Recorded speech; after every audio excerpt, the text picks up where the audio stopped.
the best player that you have ever seen play for your club?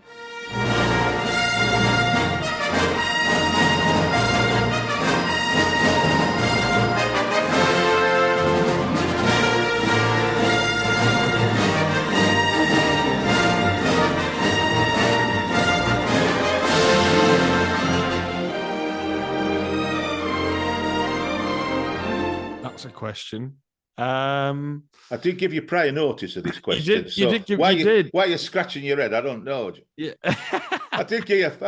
I did let you know yesterday. No, you told me. You did give me him on Monday. I think the best player that I've ever seen play for Lincoln, and I don't. I think it was actually during the COVID season. So I don't know if it's a bit of a cheat, but we had Brennan Johnson on loan from Nottingham Forest, who's now at Tottenham, who went for 60 million quid in a year ago to Tottenham. So he's certainly up there, but I have seen some really good ones like Simon Yeo, David Sommer, who we had on loan from Leeds. Gareth Ainsworth, unfortunately, came just before my time, but he was one hell of a footballer. Unfortunately, Andy, most of my time supporting Lincoln, well, a lot of it, were the non-league days, and they weren't fit to lace, the pub landlady's boots. So I think Brennan Johnson, closely followed by probably maybe Morgan Rogers, who's now at Aston Villa. So those two were pretty nifty. And then Carl Rushworth, I think you might remember him on loan from Brighton. He was a good keeper. Alan Marriott as well. He was a keeper that was at Mansfield, who you'll know through your family. So the answer's Brennan Johnson. I've gone a long way around it, but the answer. I only ask you which is your best player. The answer's Brennan Johnson, Andy. Apologies. And there's absolutely nothing wrong with supporting your club through non-league days. That shows a true supporter, Jake, unlike your dad. Yeah. So it's good. He did come with me to the games, to be fair, but he was cheering on Man United, unfortunately. Under sufferance, I've no doubt.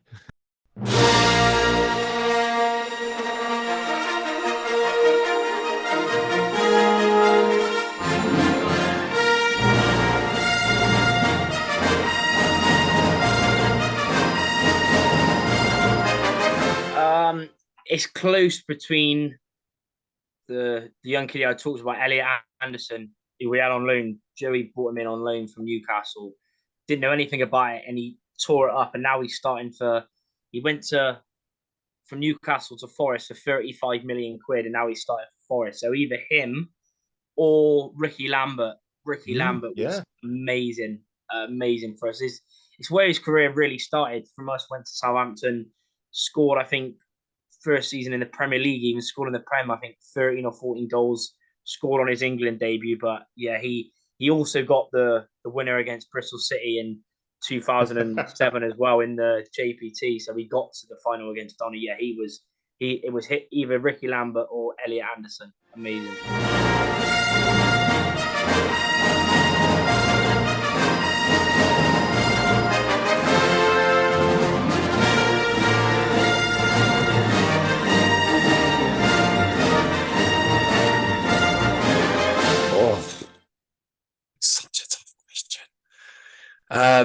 No, that is a great question, because there were so many great players before I started going. I think from what I've seen, look, I could list you 10, right?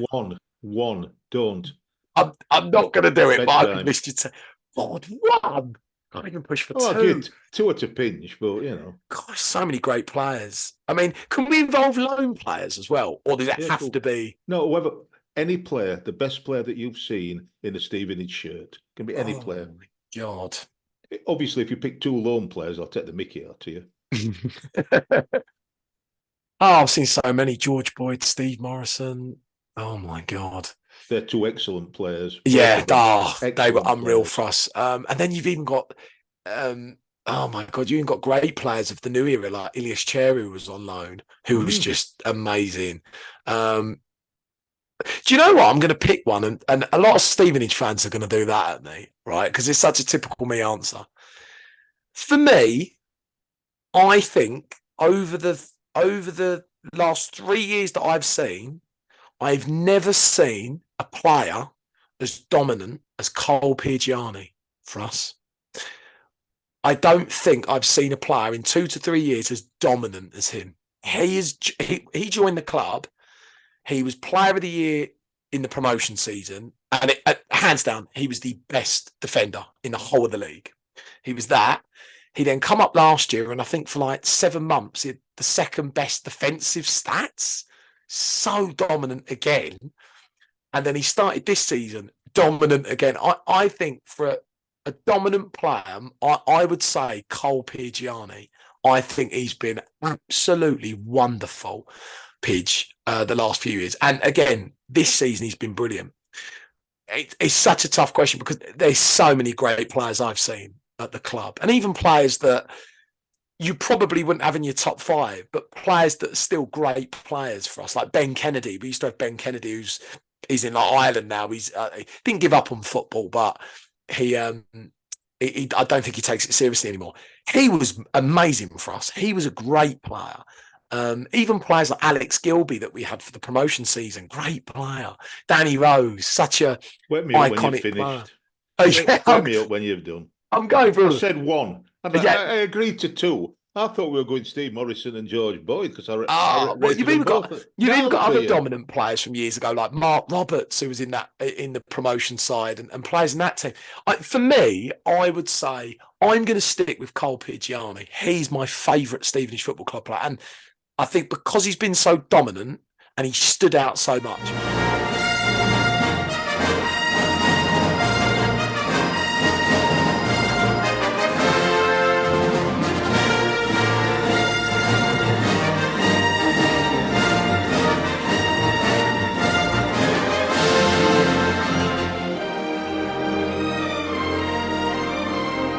Got to be my favourite player because I was that age where I had a season ticket. I was 17 at the time. He's a striker that you know about called Marcus Stewart. He was just a brilliant player. And in and around the penalty box, I'd be up before everyone else because I knew he was going in the back of the net. Composure, skill, brilliant player. And he went on to the Premier League and scored for goals and went in Europe for Ipswich and ever so well. Unfortunately, he's got diagnosed with MND now, so there's a lot of work on that with his illness. A lot of charity work going on. I think when we played Ipswich last season, or season before, there was a walk. And his team, Julian Darby, he was also diagnosed the same. Yeah. There's a lot of work going into that as well. So all the best to him. But yeah, my best player, favourite player.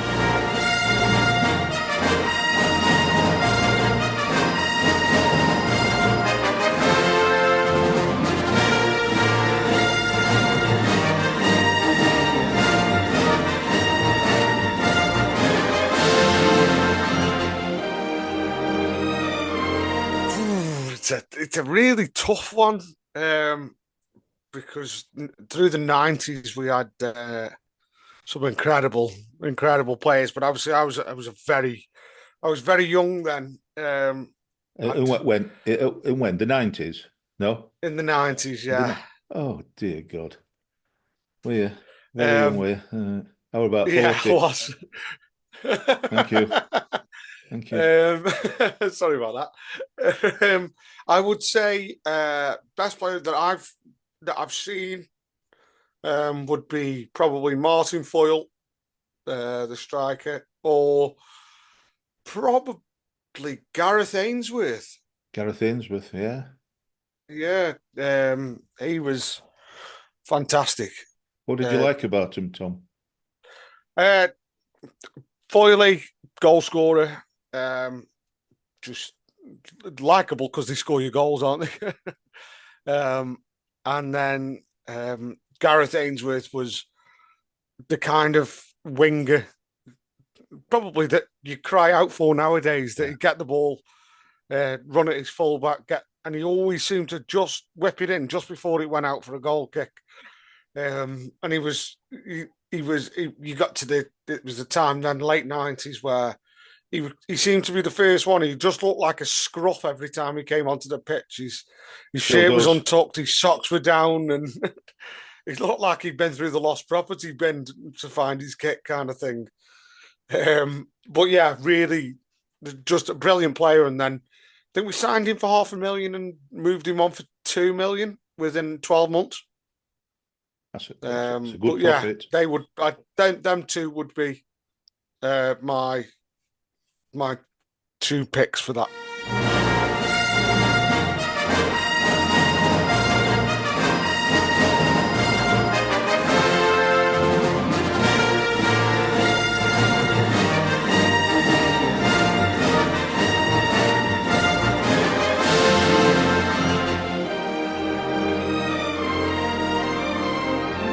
Took me a while to think about, and some of them are immediate answer. And my tenure as a Cambridge United fan is quite short, but the answer, as I'm sure of pretty much anyone who's been watching United in the 21st century, is Wes Hoolahan. I think we were so blessed to see a player of that quality play for Cambridge at that point in his career. He carried us through a couple of seasons. He was just an absolute revelation to watch, a man that controlled the game with his back to goal, going forward, set piece king. We call him Wessie for a reason. He's the Irish Messi, and he will live long in Cambridge United, memories. Just such an incredibly kind of privileged player, and someone we're so privileged to have watched. I think Luke Berry deserves a mention as well. Luke Berry, yeah, of course. Yeah, went on to score for Luton in the Premier League. An incredible player. And I think he's the honourable mention to Wes Hoolahan. But yeah, those two are just, we're so glad to have had so many good players through the door, but those two are the standouts. I tried not to mention Luke Berry because he played for us and we loved Luke Berry at Oakwell, a very honest and got stuck in sort of player. But he played for Charlton a couple of weeks ago to home to Barnsley and scored two flipping late. Came on as a sub and scored 2 goals against us. He's got a habit of that. We managed to get he scored right at the end of the game and we managed to get an equaliser right at the end of the game to make it 2-2, but loved Luke Berry. We kept, and I'd forgotten, of course, he played for Cambridge. Smashing player. Really, really enjoyed watching Luke play. And honest Football League player who, as you say, got to play in the Premier League. And what more can you want as a footballer? So well done to him, and I hope he continues. Yeah. Not when he plays us, mind. He's done his damage already. Well, we're happy with that.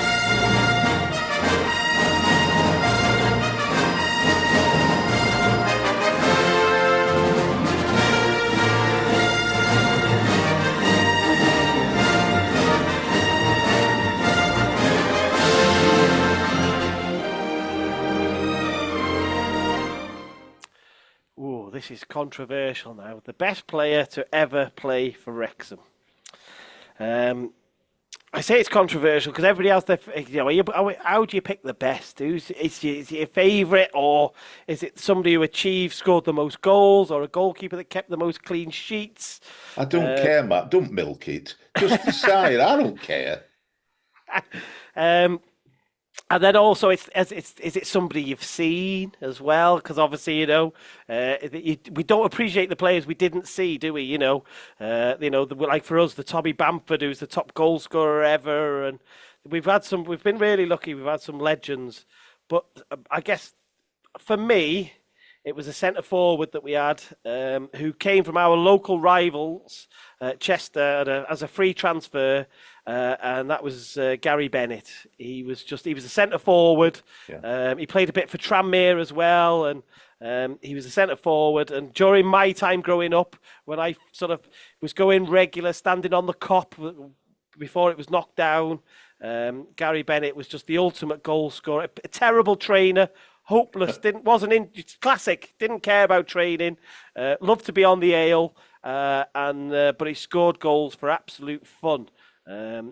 Struggled elsewhere, interestingly, but at Wrexham it just fit.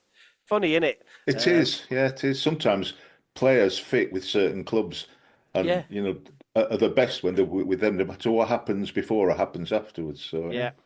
So for me, I'll always lean towards Benno. So I say we're lucky. We've had some big play. You mentioned Mickey Thomas before, and some of the others. Who Joey Jones, who played for Liverpool.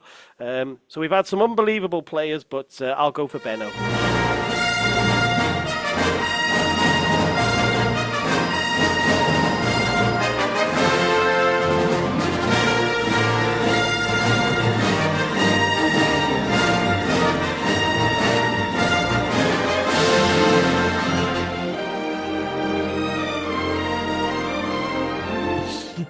Very close, this one, I think.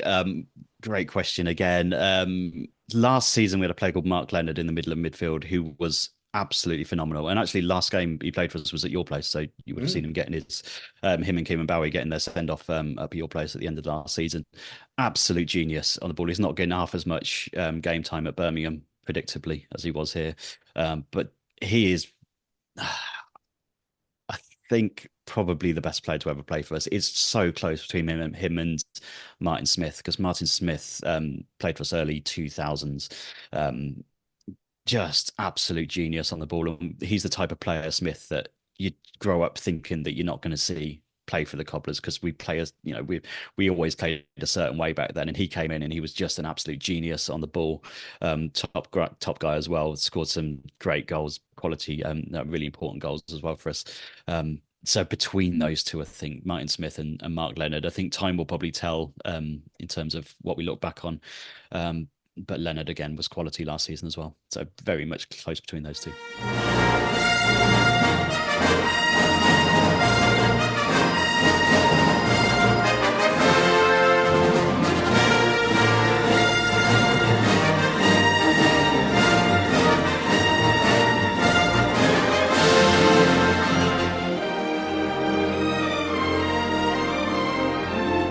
I've got two for this, if you don't mind. So I think the best player to ever play for County is probably George Best. I don't think there's getting away from that. So, but I didn't see him, so he's probably the best player that's ever played in terms of sort of world football. My favourite ever player that's ever played, and I think he's the best ever because he was in the Championship with us, was Tom Bennett, central midfielder. You may or may not, of an age, possibly you may or may not have known him, but yeah, he's my favourite player, and I've interviewed him as well, and he's a lovely guy. So they say don't never meet your heroes, but I met him and he was superb. So really enjoyed that.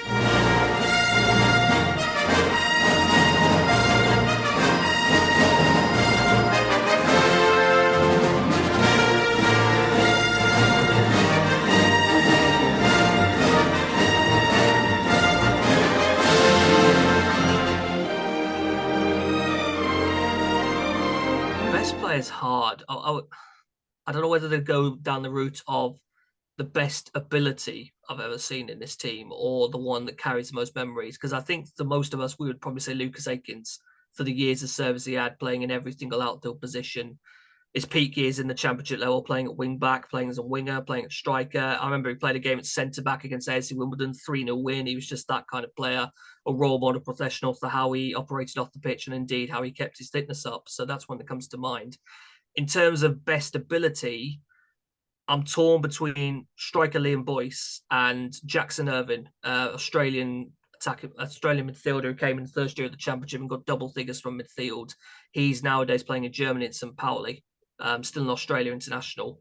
Liam Boyce, for the 18 months or so that he was there, was fantastic in League One. I think he probably scored in the last Barnsley win we had over you guys. I think at the 3-1 from a few years ago in 2019 that comes to mind. They're probably the two that stand out to me. I mean, the one that's gone to the highest level is probably Marcus Harness, who's just been promoted to the Championship. We only really got about 6 months of him. He came out of the academy, had years and years of kind of being very much on the periphery. Got a chance in start 2019, hit some form, looked really good at the end of 18-19, and got sold to Portsmouth. So we only really got about 6 months of him at his absolute best, but maybe he's the one who's gone on to the highest level so far. I think he's got now dropped down a level to go on loan to Derby, which some Burton fans were not that pleased about to see. Getting a Burton lad getting loaned to Derby, that raised a few eyebrows, but he's gone there nonetheless. So I think in terms of overall ability, I think I'd probably go Jackson Irvine.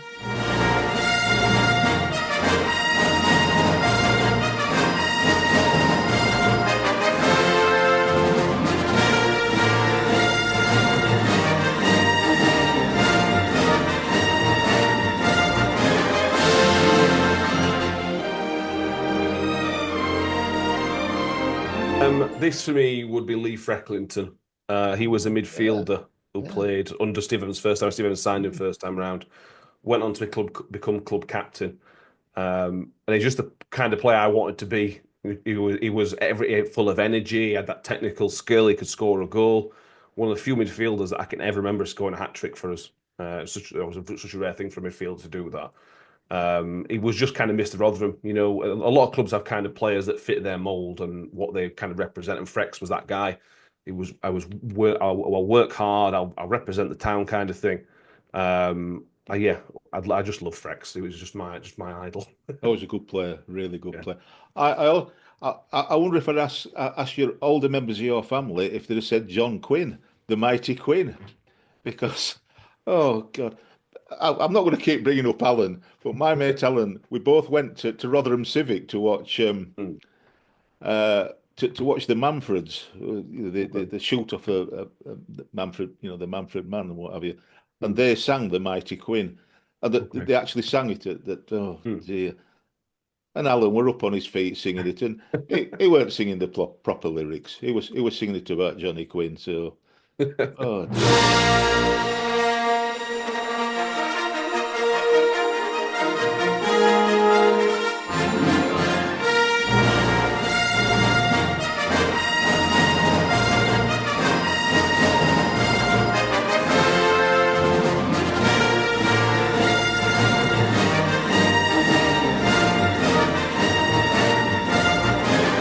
There's so many for so many different reasons that I can choose from. So in terms of like my childhood heroes, I've got two. So we had a player called Neil Mackenzie, who wasn't the best footballer on the planet at all, but a lovely guy. And I think was ever the first ever footballer to go on Countdown as well. I think he holds that sort of thing.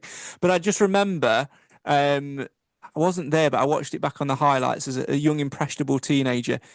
We played Hull City away the last time. I think we might have been in League. No, it would have been it would have been League Two. What was League Two when we got to the playoff final in 3 or 4? Either League Two or League One. I can't remember. Anyway, but ball comes from on the edge of the box. He always used to stand on the edge of the box for corners, and he rifled it in, cleanest hit you've ever seen, top corner, like from 40 yards. And I used to spend afternoon after afternoon after school on Preston Road Field trying to recreate that goal, and the amount of footballs that I put in people's gardens was just unreal. And then my other childhood hero was the goalkeeper Kevin Pilkington, who one of my heroes growing up. He was the captain. Again, I had the pleasure of interviewing him a few years ago. Really lovely guy. Now at Luton, I think, as goalie coach. Top man. Really good goalkeeper. He used to throw himself about everywhere. So I used to throw myself about. I would be the one that volunteered to go in goal, and throw myself about on concrete and everything, just trying to be him. And I always used to say, "Nobody's beating me. Nobody's beating me." And that was the attitude that I had. So those two in terms of childhood heroes. In terms of best players that I've seen pull on a Mansfield shirt, I've got two, and both of them have got Barnsley connections. Obviously. One is Davies Keeler-Dunn because of the impact that he had in terms of turning us around and getting us promoted, and the goals and contribution that he scored. Just what he could do at that level. You always knew he was destined for better things. So it's him. But ultimately, it's Adam Murray. Without a shadow of a doubt, Adam Murray. Yeah. He's had 4 or 5 spells at Mansfield, came to us as a young, impressionable teen on loan from Derby the last time we got promoted out of League Two. Came in last sort of, 15 games or so, scored a hatful of goals and was great. 3 or 4 spells later, he ended up coming back when we were in the conference, captained us at Wembley and captured us to promotion as well. Fantastic guy. Went on to be our manager. Sadly, didn't quite work out for him because it was his first managerial job and what have you. But has since gone on to, be with you guys as an assistant and, cut his managerial teeth as well. What he's doing with Eastbourne at the moment is absolutely fantastic. Some of the football they're playing is definitely 2 levels above where they are. He'll definitely get back in the Football League at some point. But he was an absolute wizard on the pitch. He could tackle, he could win a header, he could run. And he just bled amber and blue. He had Mansfield Town in his sleeve, and I've got a couple of vivid memories of Adam Murray. Again, I remember losing in the playoff semi-final one year against York City, and he won Sponsors Man of the Match. And that season, he'd had a load of injuries and was absolutely knackered. And my commentary position, if you've been to One Call Stadium, was where the PA box is. So you have to go up there, then up the stairs to go up to the sponsors lounge. and he got man of the match and came up and he slumped in these chairs next to me. And he used to call me Squirrel because I used to do like work experience and stuff there. So I knew him a little bit. And he goes, Squirrel, I'm absolutely gone. I can't do it anymore. I don't know what to do. I can't drag myself up there to go and do this interview. And he just sort of took a minute, took a breath, and he just looked around the pitch and just went, no, that's not what we do. Next year, we're getting promoted as champions. Got up, went and did his interview, come back down, and he just went, you watch. Bumped into him, obviously, like doing the commentary and stuff. And the exact year after, same scenario. We just beat Wrexham. He's coming up to the director's box or whatever to do his interview, and he just went, told you. He's just that sort of guy. And he's just a lovely, lovely fella. And I've got a lot of time for him, and he'll do superbly well.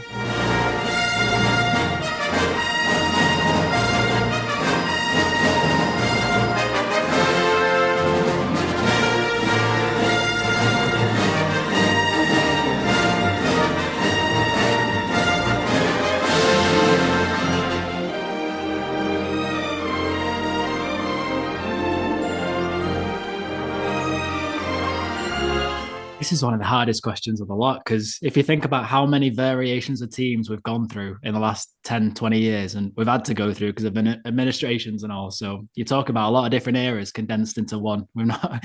I would say the one that I really fell in love with at the start and who really just ignited a lot for me. First off would have been Nathan Ellington.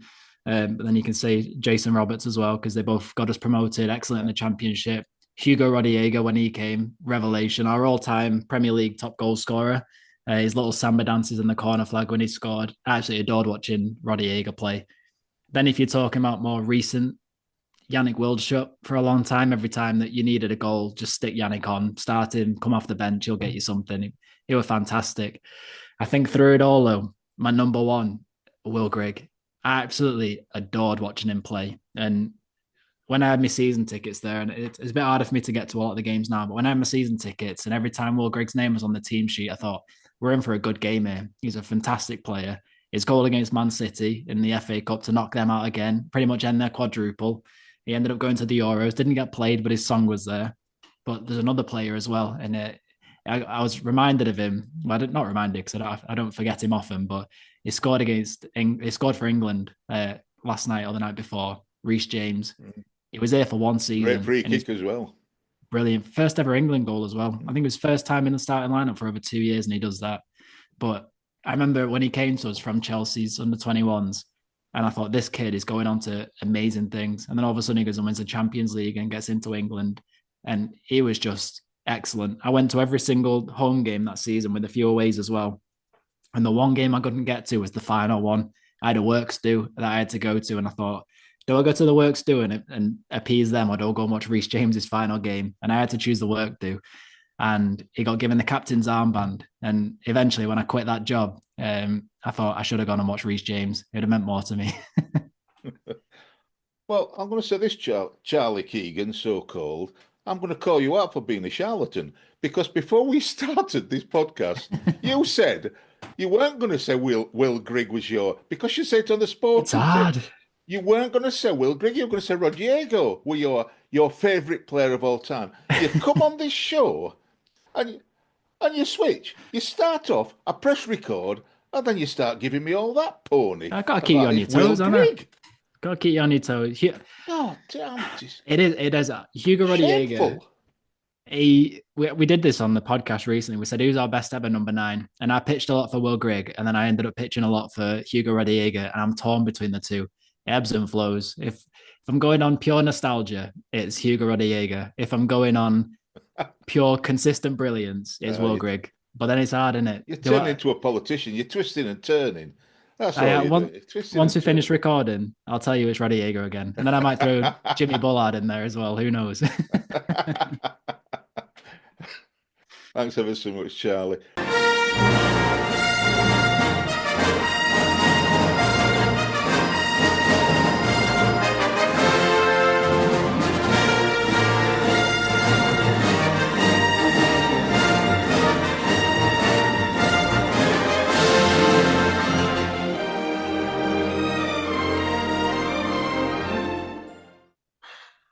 it's tough. I mean, players that I have seen, some of them have a few, Craig. Don't let them limit you. They're only 11. Okay, well, if I can have more than one, then I've got two that stand out. The first one is a player that I had the privilege of actually seeing myself when we were in the Premier League. Was a signing that nobody called, and that was World Cup winner and striker Christophe Dugarry. The guy was amazing. Yeah. You know, anything he touched literally turned to gold, and he was just such. Well, he was a marquee signing. He was one of those that everybody's like, "What? Steve Bruce has done what?" And yeah, to get a World Cup winner and a player of his caliber to come to Birmingham City to arguably help keep us in the league that particular season with just a few of his performances, let alone those that turned out, and unfortunately didn't continue that way when he signed on the permanent side of things. But Dugarry for me was just he was totally different class, and we haven't seen anybody like him down at St Andrews since. The other one was our original boy wonder, the first £1 million player to be sold across football. And well known in these parts as well. Indeed. It's a sad loss of him as well. But Trevor Francis, a guy that will never be forgotten as a player. Not just as a player, though, as a manager that got us really close to that promised land. And actually, Steve Bruce took over from Trevor Francis to take us back and actually, for the first time, take us to the Premier League. So you can never, ever write off Trevor. And I never got the privilege of seeing him play, but my father's told me many times what he was like and that he just had this magical touch that he could glide past players without a thought, scoring goals for fun and scoring goals every way. You know, it wasn't just, I'm going to tap him in, but he'd have the strikes from outside the box. He wasn't afraid to do them with his head. And obviously he went on and scored the winner for Nottingham Forest in that European Cup competition with his head. He did. So stooped down and headed it in.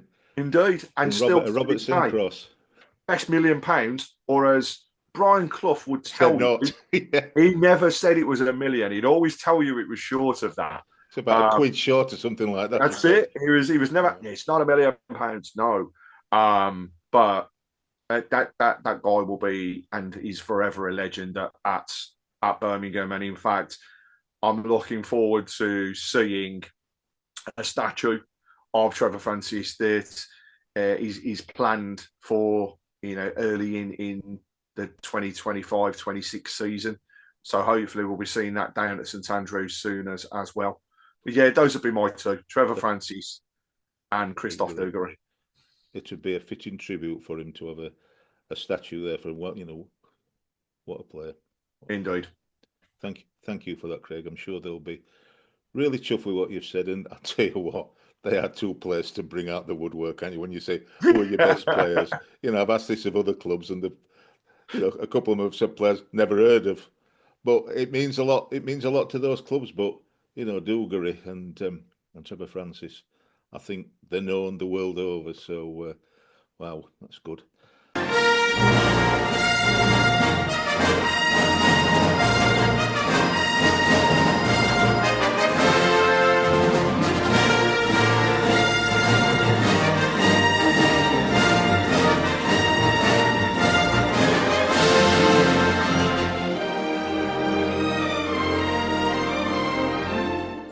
So with my dad and my brother both being Leyton Orient fans, my dad is 76. My brother is 8 years older than me, so he remembers the 78 Cup run. I kind of watched a lot of videos of players that play for the Orient. Now, obviously, Laurie Cunningham would be the legendary one that played for Leyton Orient, the first ever black player to play for an England side. Which is immortalised in history. He's got a statue in Leyton for a reason. Sadly, took away from us way too early when he was in Spain. But FA Cup winner with Wimbledon, and obviously played for Real Madrid as well.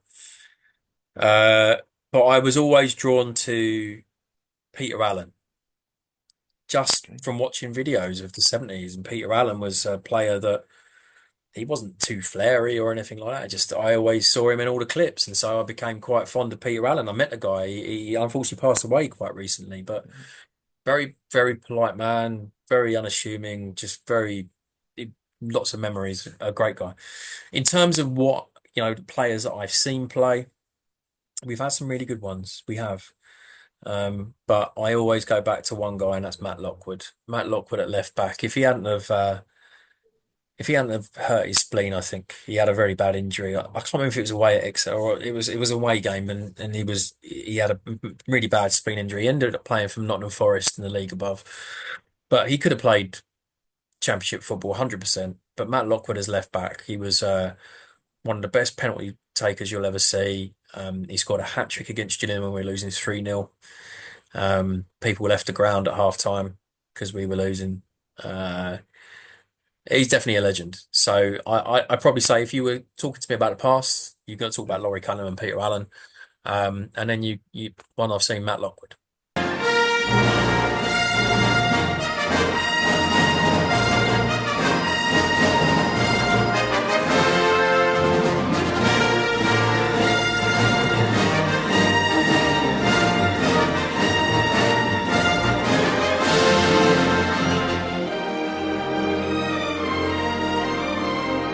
Unfortunately, I didn't see Robin play because I was too little. I saw his sock, but that was about it. I mentioned already about the three that I thought were, kind of Elise, Sigurdsson, and Binden. But we had like the best players. God, like the best team was obviously the 106 team in 2005 under Steve Coppell. And that was a sum of parts. Is that the word that you use? Where you this group just did like what our team doing now. They were a unit, and there wasn't any superstars as such that But you look at one of my personal favourites, as I loved him as a player, and he wasn't the best player by any means at Reading.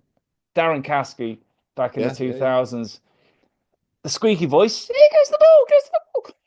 But his set pieces, and for I think it was the 2000 season, if it wasn't for him scoring 20 odd goals from midfield, we would have got relegated to League Two, as it was back then. So that was kind of like the start of the positive Reading journey.